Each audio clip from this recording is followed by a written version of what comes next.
مثال کے طور پر ایک واقعہ کتابوں میں لکھا ہے کہ ایک سونار تھا، اس کی بیوی بڑی خوبصورت بھی تھی، خوب سیرت بھی تھی، دیندار تھی۔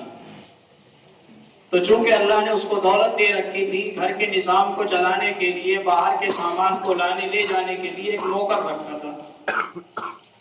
اس نوکر نے تقریباً اس گھر کے اندر 10 سال کا عرصہ گزارا۔ 10 سال کافی لمبا عرصہ ہوتا ہے۔ 10 سال اس گھر میں بطور نوکر وہ شخص رہا، اور جس وقت رکھا تھا وہ نوکر نابالغ تھا، بچہ تھا، اس کو سمجھ بوجھ زیادہ نہیں تھی، لیکن جیسے جیسے وقت گزرتا گیا وہ بلوغ کی دہلیز پر اس نے قدم رکھا، اس کے اندر وہ بالغ ہوا۔ تو لکھا ہے کتابوں میں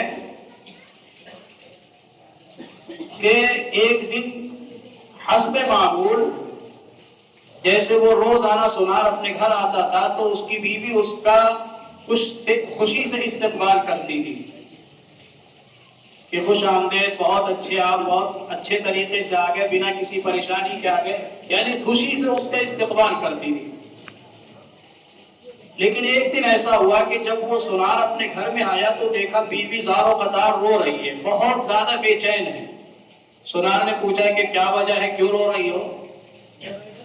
تو وہ کہنے لگی کہ جس نوکر کو ہم نے 10 سال سے رکھا ہے، ہر حال میں، ہر خوشی میں، ہر غمی میں ہم اس کے برابر شریک رہے، آج تھوڑا سا یہ سیانہ ہوا ہے، بالغ ہوا ہے، تھوڑی سی اس کے اندر بلوغت کیا آ گئی کہ جب یہ سامان باہر سے لے کر آیا، اس نے میرے ہاتھ میں تھمایا تو اس نے برے ارادے سے میرا ہاتھ پکڑ لیا، اس لیے میں رو رہی ہوں۔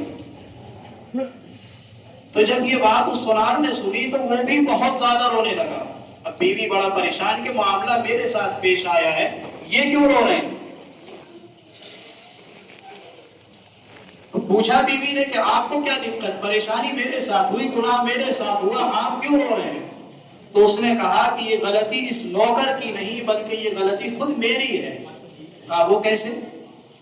کہا کہ روزانہ میرے پاس عورتیں آتی تھی، زیورات لے کے جاتی تھی، لیکن آج ایسا ہوا کہ ایک خوبصورت عورت آئی، اس نے کچھ زیورات لیے، اس کے اندر کچھ کنگن بھی لیے، اور جب کنگن لیا تو اس نے اپنا ہاتھ میری طرف بڑھایا اور کہا کہ یہ میرے ہاتھ میں ڈال دو کنگن۔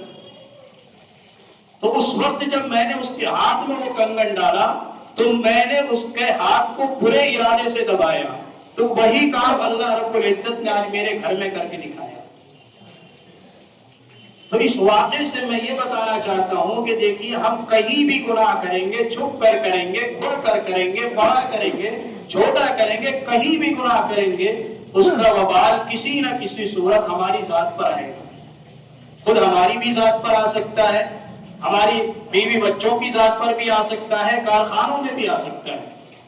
اللہ ہم سب کی حفاظت فرمائے۔